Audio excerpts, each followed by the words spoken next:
enquanto há fôlego de vida nos nossos pulmões, há esperança para cada um de nós. A esperança do quê? Será que nós somos tão ruins assim? Olha, eu não sei se eu e você somos tão ruins assim, mas o fato é que a gente é ruim o suficiente para que através de nós mesmos nós não alcancemos absolutamente nada de Deus. Por isso que foi necessário Jesus Cristo se sacrificar no nosso lugar, morrer a nossa morte, tomar sobre si as nossas dores, as nossas enfermidades, o castigo que nos traz a paz, as nossas maldições, enfim, pelas suas pisaduras, pelas suas feridas nós fomos sarados. Então, a gente deve ser um pouco mais ruim do que a gente pensa que a gente é. E é importante a gente entender isso, que nós, por nós mesmos, ou pelos nossos atos, ou simplesmente pelas nossas condutas, não somos merecedores de absolutamente nada. Aliás, eu sempre costumo dizer que por merecimento nós temos o inferno, mas por graça nós temos a oportunidade de alcançar o céu. E isso é uma coisa que tem que estar muito, muito forte dentro do teu coração, muito grande dentro do teu coração. Por quê? Para que isso, essa talvez falsa concepção de que você é uma boa pessoa, que você tem bons princípios, é capaz de te deixar assim com Deus, né? E não é verdade. O que te deixa assim com Deus é o sangue de Jesus sobre a sua vida. Amém? Ele é o sacrifício vivo, santo e agradável, né? O primeiro sacrifício vivo, santo e agradável, e que nós assim também o devemos ser. Eu gostaria de compartilhar uma palavra com você, que eu compartilhei em Barretos, num congresso de jovens, e eu me senti movido a falar essa palavra para vocês também, né? Não quer dizer que foi para os jovens, que é só para jovem essa palavra, né? Apesar de se tratar de um episódio em que aparece um jovem nas Escrituras, mas a postura dele, a decisão dele talvez, a reação que ele teve, talvez vai falar muito ao seu coração, vai dizer algo para você. Então que você esteja com o seu coração aberto, amém? Abra sua Bíblia comigo no Evangelho de Marcos, no capítulo 10.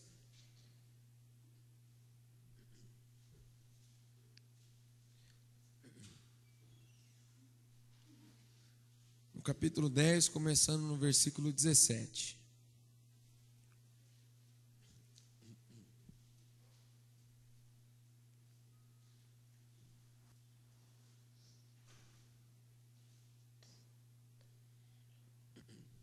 E eu quero que você tente, de alguma forma, visualizar o que está acontecendo aqui, como se você fosse uma testemunha ocular, como se você estivesse lá, nesse dia, nesse momento, só para você tentar perceber as duas reações distintas que você vai ver de um mesmo homem.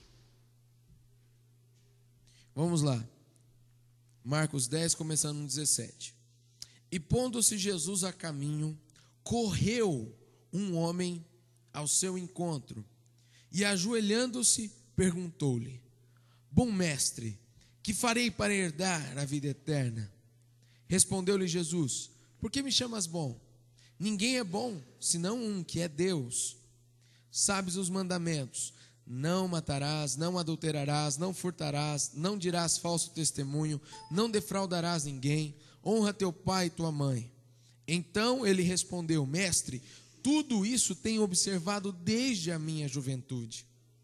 E Jesus, fitando-o, o amou e disse: Só uma coisa te falta.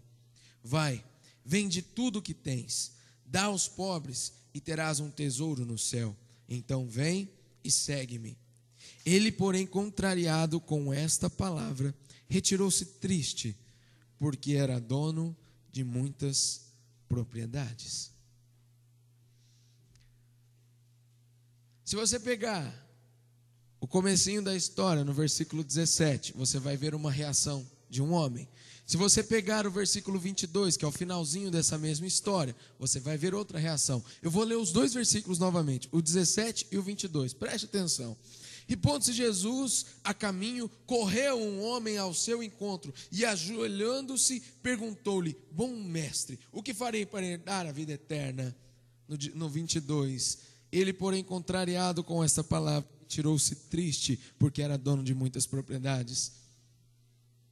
E eu gostaria que você tentasse vislumbrar isso, tentar visualizar isso. Jesus, ele pôs-se num caminho. Imagino que um caminho onde, sei lá, trafegava-se. Era um caminho próprio, não era um descampado, não era um matagal, não era um terreno não apropriado para circulação de pessoas ou de veículos. Não, era um caminho mesmo. A Bíblia diz que ele estava num caminho, num determinado caminho. E geralmente Jesus atraiu uma grande multidão. E de repente, do nada, era um jovem, ele sai, eu não sei qual é a distância que ele percorre, mas com certeza ele deve ter chamado a atenção de muitas pessoas, porque ele saiu correndo, e ele foi ao encontro de Jesus, e ele imediatamente se prostrou a Jesus, e eu imagino que ele deve ter falado até de forma afobada: mestre, né? Porque ele fala aqui: bom mestre, que farei para herdar a vida eterna? Ele deve ter falado afobado: bom mestre, o que farei para herdar a vida eterna? Porque ele tinha corrido, ele viu Jesus, acho que ele não pensou nem duas vezes. Aquele é Jesus, ele saiu correndo de onde ele estava, e ele correu até Jesus e se prostrou até Jesus. E quantos de nós talvez temos esse tipo de atitude? De quando encontramos ou temos esse encontro com a presença de Deus, ou com a presença de Jesus, ou de repente você vem e cai de gaiato num culto que você nem sabe quem te convidou nem direito, você simplesmente apareceu, e naquele momento você é tomado por algo que te impulsiona a querer esse Jesus, a querer esse Deus. Você sai, parece que diferente do lugar onde você foi, porque de alguma forma a glória do Senhor te atingiu, mexeu com você em algum ponto da sua vida. De repente você estava amargurado, e aquela amargura como que foi retirada de você com a mão, e você fala: meu Deus, o que é isso? Eu quero isso, eu quero viver isso, eu quero experimentar isso. Aquele é Jesus, eu quero esse Jesus, eu vou correr em direção a esse Jesus com toda a minha força, e eu quero saber o que Ele quer de mim. Naquele momento, aquele jovem, com certeza, ele foi movido, a força motriz dele, o que fez ele correr, com certeza foi em ver em Jesus algo além. Só que ele não correu diante do pastor Fernando, ele não correu diante do irmão Flores, ele não correu diante do Fábio, ele não correu diante da Miriam, ele não correu diante de uma pessoa normal. Ele correu diante de Jesus, e Jesus conhecia o coração dele. Eu posso dizer que se fosse eu, naquele momento, e um jovem, eu lido com um jovem, viesse correndo e tal, e se colocasse diante de mim e falasse: Fê, eu quero isso que você tem, eu quero servir a Jesus, eu quero isso, eu quero aquilo. Talvez os meus olhos olhassem para aquele jovem e falassem: meu Deus, esse é o líder de jovens que eu preciso na minha igreja. Esse é um jovem que me dá esperança no meio de uma geração que está pervertida, que tem tantos convites do mundo, que tem tantos padrões do mundo dentro de si, e ele corre diante de mim e fala: eu quero servir a Jesus, eu quero viver para Jesus. Meu Deus, aquilo encheria o meu coração, mas eu não conheceria a integridade do coração desse rapaz, a não ser que Deus tivesse me dado uma revelação. Mas eu ou você jamais conheceríamos os reais propósitos do coração desse jovem rico. Jamais. Nós não temos essa condição. Mas Jesus, ele esquadrinha o coração. Ele sabe exatamente o que você pensa. Ele sabe exatamente quais são os seus valores. Ele sabe exatamente o que te move para perto dele ou para longe dele. E nesse momento, Jesus, ele olha o coração desse homem. No versículo 21, a Bíblia diz: e fitando-o, o amou, e disse.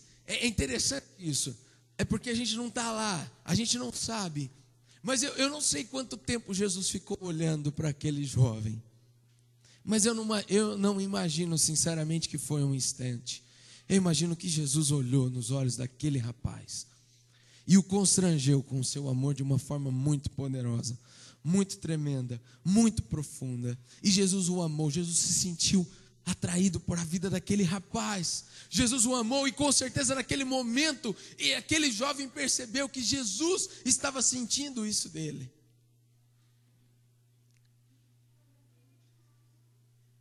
Mas o que aconteceu era o seguinte: esse jovem, infelizmente, como a maioria de muitos de nós que estamos aqui sentados, ou estão sentados em tantas outras congregações, espalhadas por toda a nação, espalhadas por todo o mundo, somos apenas religiosos.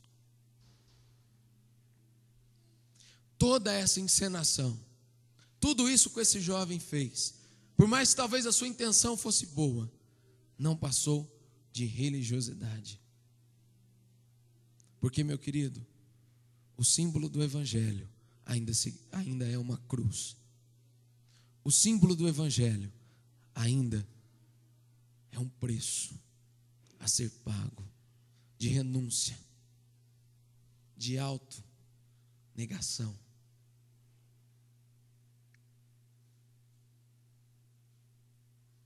Mas Jesus amou aquele jovem religioso, assim como Ele me ama, assim como Ele ama você. E naquele momento o que Jesus fez para ele foi um convite para ele sair da religiosidade e viver aquilo que de fato ele estava dizendo que queria buscar. Sair da religiosidade e viver. Jesus sabe o que é pagar um preço, porque afinal de contas ele se esvaziou de toda a sua glória e se tornou uma pessoa igual a mim, igual a você.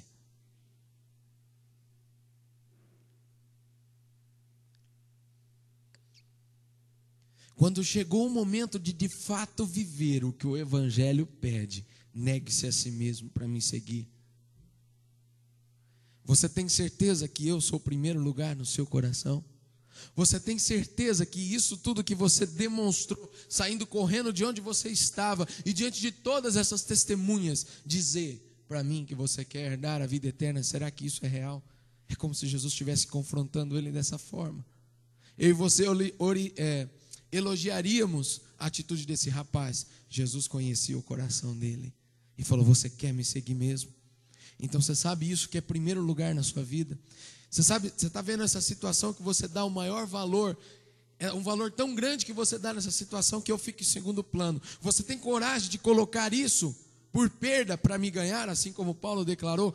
O que para mim era lucro, eu considerei por perda para ganhar a Cristo. Será que para ele, aquilo que era lucro, aquilo que talvez movia a vida dele, que eram as riquezas dele, as propriedades dele, ele seria capaz de colocar aquilo por perda para ganhar a Cristo, aquilo que ele estava anunciando, que ele queria?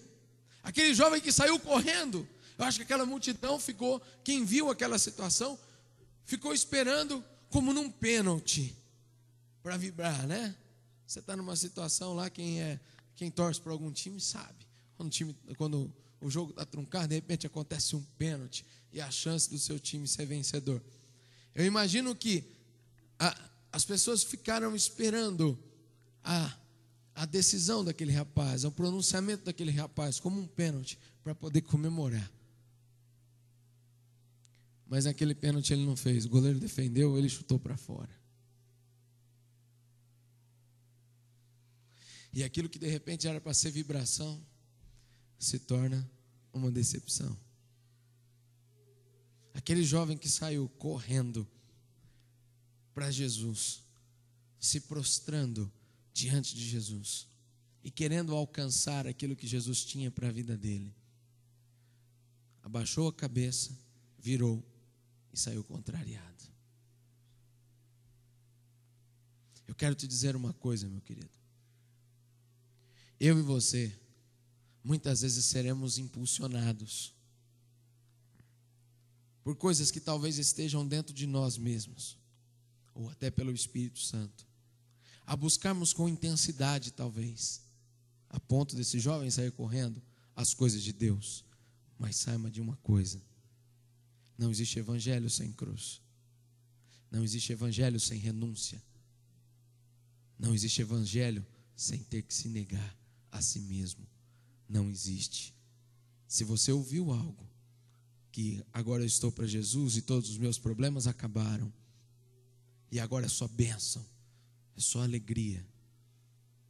Essa pessoa esqueceu de mencionar que você vai ser provado para ser aprovado. Que Deus vai querer saber se você quer segui-lo ou não. Deus quer saber se a aliança que você fez com Ele é real ou não. E por isso Ele vai permitir que o seu relacionamento com Ele ou ganhe mais intensidade, ou, por decisão sua, você deixa Ele de lado. Jesus Cristo vai se casar com uma noiva apaixonada. Você que já se casou um dia, você não simplesmente olhou para a sua futura esposa, para o seu futuro esposo, e é com ele que eu quero casar. Não. Você passou um período conhecendo essa pessoa. E chegou um tempo que você imaginou que valeria a pena se passar o resto da sua vida com essa pessoa. E aí você se casou. E agora você acha que o filho do rei, do Deus Todo-Poderoso, vai se casar com alguém que ele não conhece? Vai se casar com alguém que ele não tem a menor noção de que levará essa aliança adiante? Esqueça.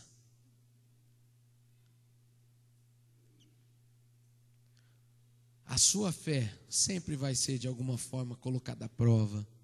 A sua perseverança sempre de alguma forma vai ser colocado à prova. A sua paixão, o seu amor por Deus, de alguma forma sempre vai ser colocado à prova. E talvez você está correndo e olhando para Jesus ainda, e correndo, mas vai chegar uma hora que o Senhor vai falar: é verdade? Você quer me seguir desse jeito mesmo? Então vamos lá. Existem coisas na sua vida que você precisa deixar de lado. E quando isso acontecer, o que você vai fazer, meu querido?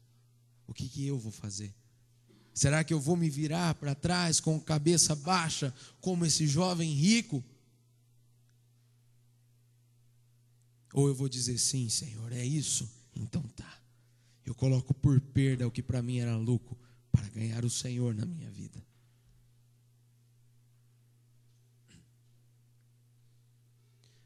Ser rico é algo condenado por Deus? É claro que não.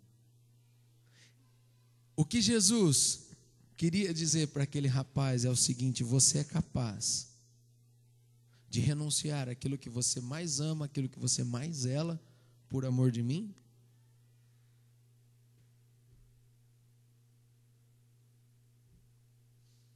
Mas ele já seguia os mandamentos, isso já não bastava para Jesus? Isso já não era o suficiente? Poxa, eu já vou no culto, eu já participo da célula, fico na escola bíblica. Poxa vida, vai no congresso eu tenho, fui no encontro, fui no reencontro, ajudo a pastora quando ela me pede. Eu sempre me disponho a fazer alguma coisa. Isso não é o suficiente? Meu querido, isso pode ser uma verdadeira fortaleza de religiosidade dentro de você. Você achar que porque você faz alguma coisa, você é merecedor. É aquilo que eu disse, você não é merecedor porque você faz alguma coisa. O fato de você fazer é um estímulo natural, porque a sua nova vida ou a nova criatura que habita dentro de você, ela aponta para as coisas de Deus. Mas você pode fazer isso por simples religiosidade, porque você gosta de ajudar, porque você gosta de fazer, porque você gosta de estar presente, porque isso te faz bem. Às vezes você não está nem preocupado tanto quanto com o bem do outro, você está preocupado às vezes com o teu próprio bem. Poxa, dei uma cesta básica. Às vezes você fica melhor com você mesmo do que mais feliz com a pessoa que de repente recebeu aquilo.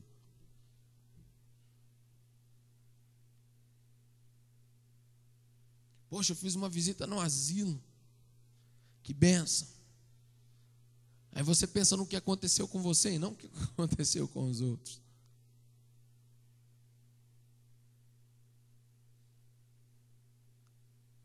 Cuidado, meu querido, a religiosidade pode te levar a fazer tantas coisas que vão fazer você parecer algo que diante dos olhos de todo mundo você é, mas diante de Jesus Ele conhece teu coração e Ele vai apontar algo para você E Ele vai falar: meu querido filho, minha querida filha, existe algo que você precisa tirar, para que você alcance aquilo que você está dizendo que quer alcançar. Eu não sei, pode ser tantas coisas. Às vezes não uma situação de pecado em si. Em muitos casos sim, em outros não. No caso desse jovem rico, não era um pecado em si.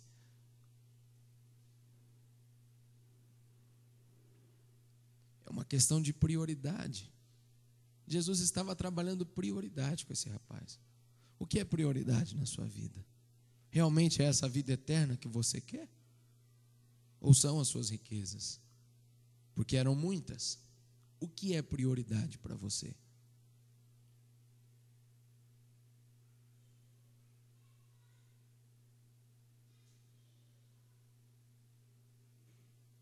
Tem pessoas que gostam muito de comer, por exemplo, como eu. E aí de repente chega um determinado momento, vamos supor, da minha vida, da vida de qualquer um que coma e vê que está ficando muito, muito fora do peso e vai ficando bem fora do peso. E aí de repente o médico fala: ou você para ou você morre. Ou você faz alguma coisa ou você vai morrer. O que vai ser prioridade? A saúde? Ou o prazer de comer? O que é prioridade na sua vida? O reino de Deus é prioridade na sua vida? Será que Deus pode olhar para o teu coração e ver que o reino dele é prioridade dentro do seu coração? Será que Deus pode olhar para você e dizer: o que eu pedi para ele, ele me dá, porque eu sou prioridade? O que eu pedi para essa mulher, ela me entrega, porque eu sou prioridade?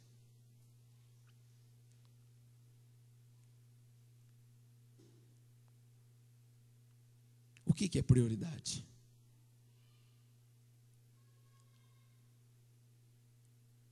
Será que eu e você temos sido religiosos e aparentando algo que não somos? Será que o título de pastor não serve para mim como uma fortaleza?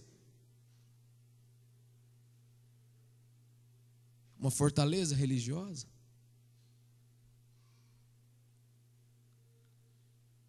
O que será que eu sou capaz de fazer por amor a Deus?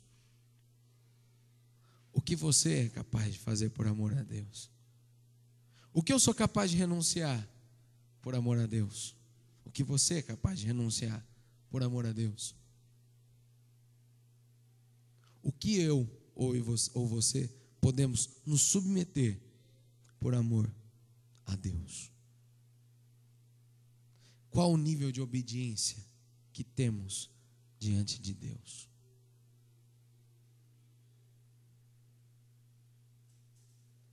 Apenas aquela obediência que nos convém? Ou aquela que verdadeiramente aniquila o nosso eu e a nossa vontade para que a vontade de Deus seja feita? Eu não sei te responder isso. Talvez nem você saiba de se responder. Às vezes sim. Às vezes você consegue ver que você tem vivido uma superficialidade das coisas. Às vezes não.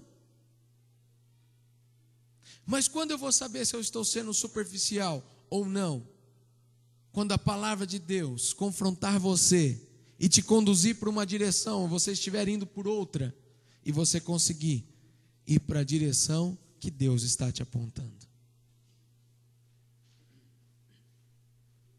É nesse momento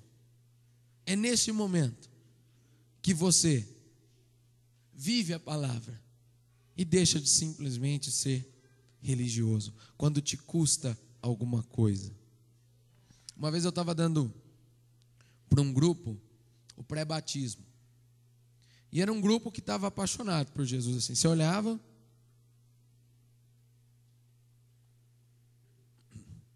e tinham vários jovens.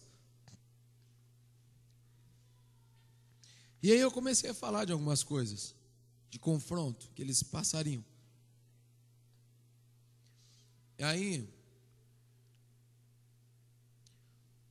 uma dessas jovens me questionou falando assim, não, mas está sendo tão, eu estou tirando de letra isso. Sei lá, o meu amor por Jesus está tão grande que, apesar dessas coisas, de alguma forma, serem o suficiente para me magoar ou para me chatear, não tem magoado, nem chateado. Eu falei, que bom. Mas saiba de uma coisa, vai chegar um momento em que vai mexer com você, de uma forma que ou você permanece na sua decisão, ou você vai ceder. Mas tá assim, tá assado. Eu falei, vai chegar um momento em que vai te custar algo além daquilo que você está entregando agora, porque faz parte.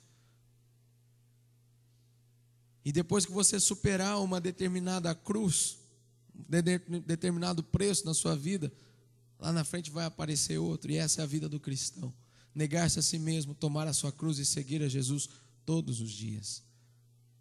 Não tem outro caminho. Ele disse, eu sou o caminho, a verdade e a vida, ninguém vem ao Pai senão por mim. E se você quer me seguir, você negue-se a si mesmo, tome a sua cruz, venha após mim e me siga. Sempre vai haver um preço de cruz, sempre vai haver uma renúncia. E se você de fato amar ao Senhor com todo o teu coração, você pagará esse preço. Por quê? Porque você sabe que existe uma recompensa para aqueles que permanecerem firmes, fiéis, perseverantes até o fim. Coisas que olhos não viram, ouvidos não ouviram e não penetrou no coração de homem algum. O lugar, o santuário de Deus, o lugar da habitação de Deus e os homens. E os homens serão o seu povo e eles será seu Deus. Não haverá mais lágrimas nem choro. Um lugar que o próprio Jesus está construindo com as suas mãos para você e para mim. Um lugar que Ele nos deu livre acesso através do seu sangue, através do seu sacrifício. E por isso vale a pena, porque Ele pagou um preço muito mais alto, para que você e eu pudéssemos ter a esperança da vida eterna. Não jogue isso pela janela. Mas não imagine que é simplesmente a tua frequência numa igreja ou numa reunião religiosa que vai fazer de você digno. Não.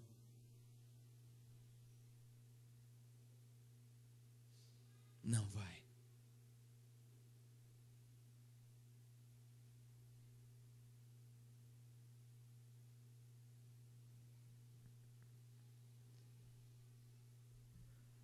Eu não sei o que Jesus vai te pedir ao longo da sua carreira cristã, vamos dizer dessa forma.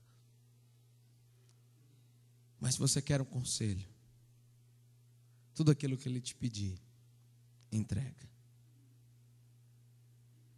Mas vai custar, entrega. Mas e o que vai acontecer? Entrega.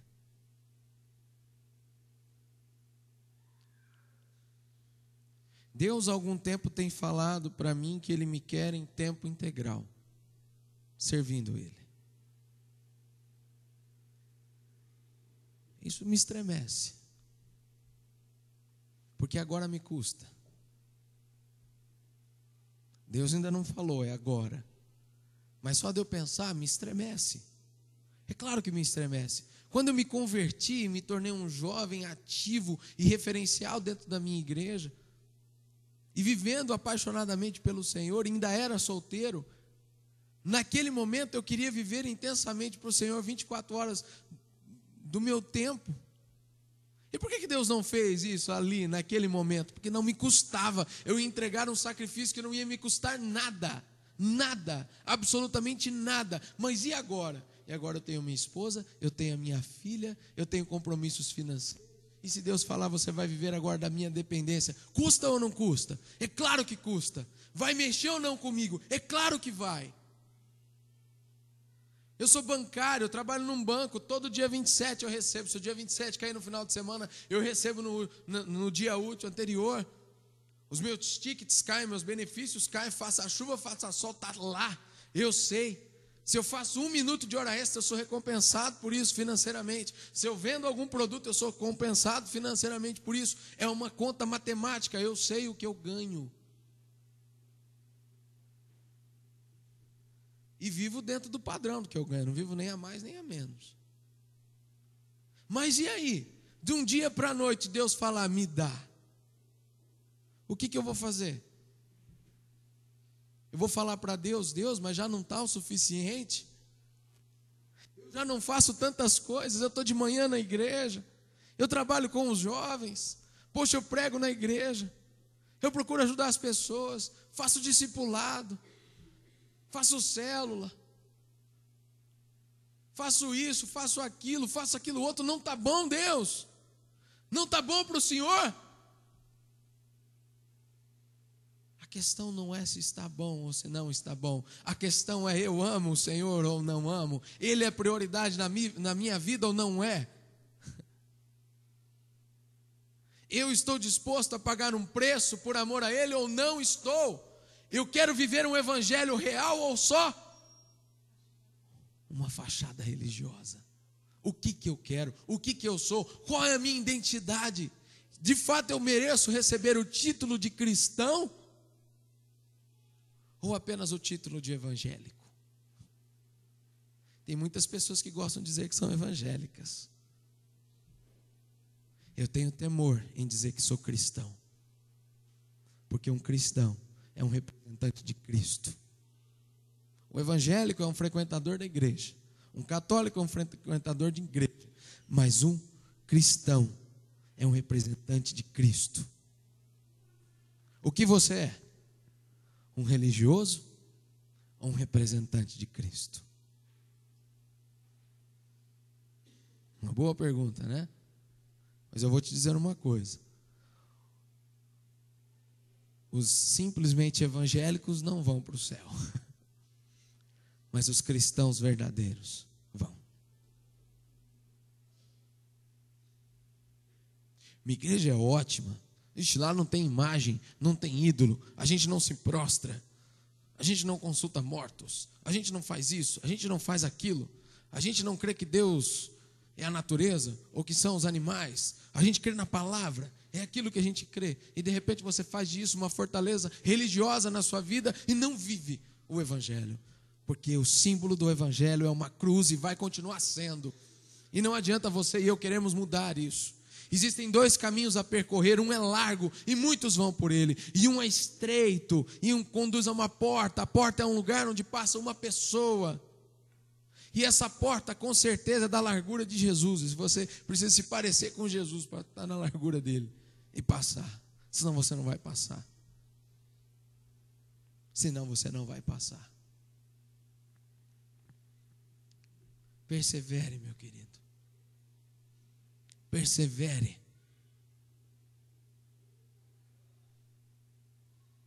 Talvez muitos de nós temos agido como esse jovem rico, diante de uma situação, refugado, literalmente.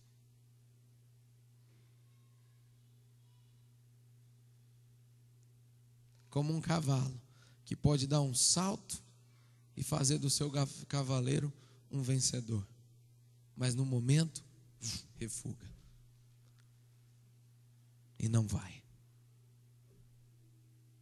E prefere passar de lado no obstáculo. Prefere dar uma engambelada. Mas aquele obstáculo que ele deixou de passar pode tirar dele a vitória.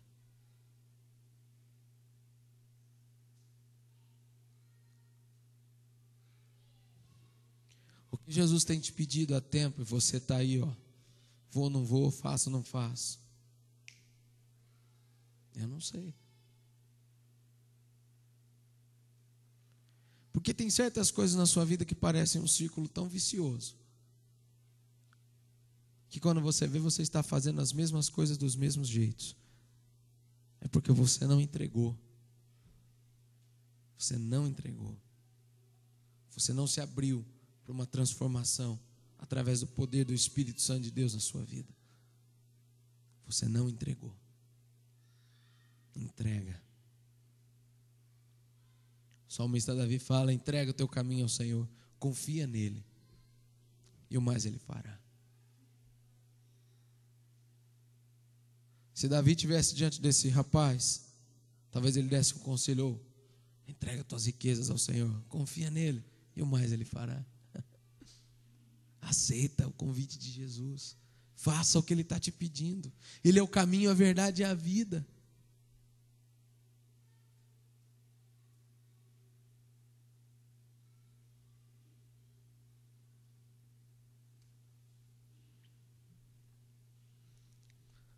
Duas atitudes bem distintas que eu e você podemos ter.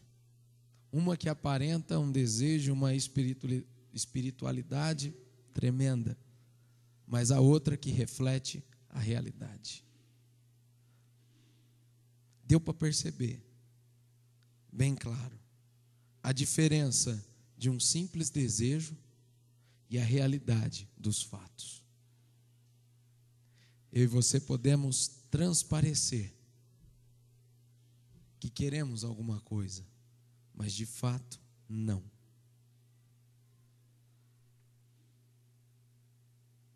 Esse jovem foi prova disso.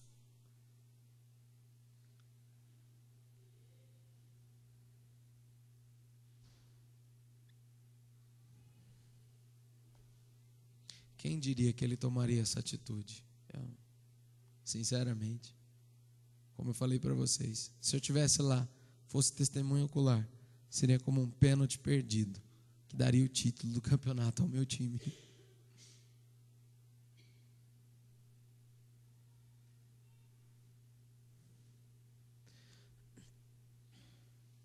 Muitos de nós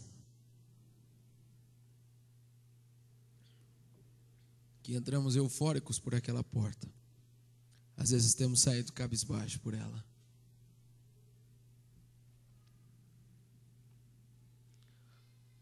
Porque, apesar de dizermos que queremos a vida eterna, como esse jovem disse, não estamos dispostos a pagar o preço para estarmos em Deus, vivermos em Deus, dependermos de Deus, entregarmos aquilo que Deus está pedindo.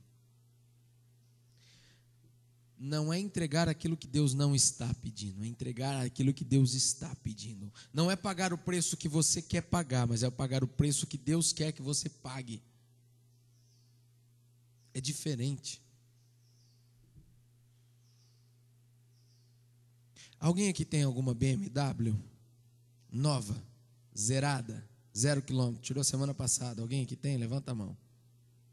Quem gostaria de ter uma BMW? Levanta a mão. Tá, beleza. O Fábio aqui, o Fábio levantou a mão. Ele acabou de comprar um carro. Que carro você comprou, Fábio? Um Celta.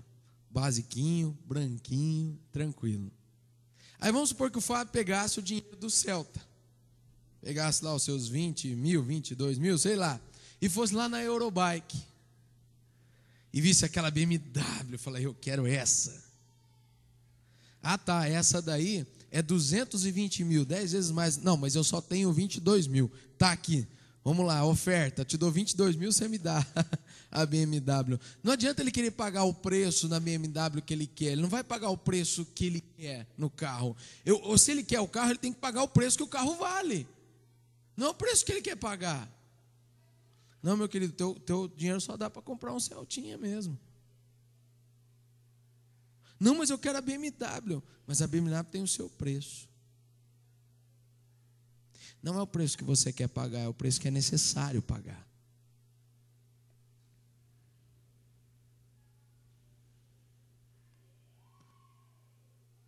Cuidado.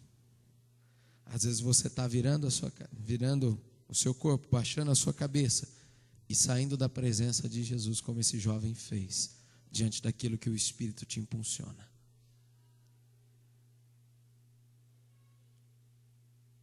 Na aparência você está correndo diante de Jesus e se prostrando. E isso é bonito, diante de todos. Mas na essência você está baixando a sua cabeça, virando e saindo. Porque você não está disposto a pagar o preço. Cuidado. Para mim em primeiro lugar, depois para você. Amém? Feche os seus olhos. Coloque a sua vida diante do Senhor. E eu vou fazer um convite. para aqueles que talvez foram estimulados a entregar algumas coisas e até hoje não entregaram. Não de você sair correndo do seu lugar e vir até a frente. Mas sim, de você sair do seu lugar e vir como se você estivesse aqui diante de Jesus, entregando algo que talvez até hoje você não tenha conseguido entregar. Talvez não exista nada, mas talvez exista. E até hoje você não entregou. Até hoje você ainda está vivendo uma religiosidade, porque você faz algumas outras coisas, porque você segue os mandamentos, porque você vem à igreja, porque você participa de algum ministério.